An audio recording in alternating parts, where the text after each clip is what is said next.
Welcome back. To continue our series exploring who Jesus is, this session will look at one of his 7 I am statements. I am the true vine. As Jesus' public ministry was ending, he gathers his intimate disciples around a meal and addresses them in what is commonly referred to as his farewell discourse, found in John chapters 13 through 17. In the farewell discourse, Jesus not only addresses their questions and fears about his impending death, he also instructs them to stay the course, which involves remaining in him. In John chapter 15, verses 1 through 4, we read, I am the true vine, and my Father is the vine dresser. Every branch in me that does not bear fruit, he takes away. And every branch that bears fruit, he prunes, that it may bear more fruit. You are already clean because of the word which I have spoken to you. Abide in me, and I in you. As the branch cannot bear fruit of itself unless it abides in the vine, neither can you unless you abide in me. This language of the vine and branches is tied to Israel as the desolate vineyard we can read about in the Old Testament. Isaiah 5, 1 through 7 identifies Israel with a vineyard that is well taken care of by God, and consequently is expected to bear much fruit. Instead of living up to God's plan, Israel brings forth bad fruit. From Isaiah 5:4, what more could have been done to my vineyard that I have not done in it? Why then, when I expected it to bring forth good grapes, did it bring forth wild grapes? And continuing with verse 7, for the vineyard of the Lord of hosts is the house of Israel, and the men of Judah are his pleasant plant.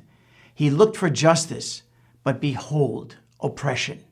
For righteousness, but behold, a cry for help. With this statement, Jesus is making a claim that he is the new Israel, and that he is redeeming their history and fulfilling Israel's destiny, the destiny of God's people.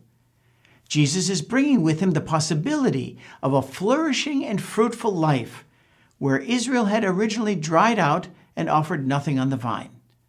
Jesus reiterates that he is the vine, and the instruction to abide in him with John 15, verse 5, adding that, for without me ye can do nothing. So what does it mean to abide? Although the word abide is used 10 times in the first 10 verses of John 15, it isn't necessarily a word that is much used in modern conversation. We may think of abiding by the laws, which in one context means to obey or stay within an established system. This is true, and Jesus is instructing his disciples to obey what he has taught them, but he's also drawing them further to invite them into a deeper understanding of what it means to abide. Jesus is inviting them not just to follow the laws, but to endure, remain, dwell, and be present. To simply be with him and to continue in his teachings, to stay intimately connected as branches are connected to the vine. Various verses in this passage provide clues on how to stay connected, how to abide in him. Verse 7 explains, if you abide in me and my words abide in you. So we must let the words of Christ dwell in us. We should have a lifelong desire to more and more know and understand the words of Christ, what he said and why he said it. Of course, being a Christian isn't just knowing about historical phrases either. We need to apply the instructions and words of Christ in our lives. This leads us to the next clue on how to abide in him, found in verse 10. If you keep my commandments, you will abide in my love. Abiding in him means that we know and allow Christ's words and motive of love to shape our worldview and our decisions in every area of our lives.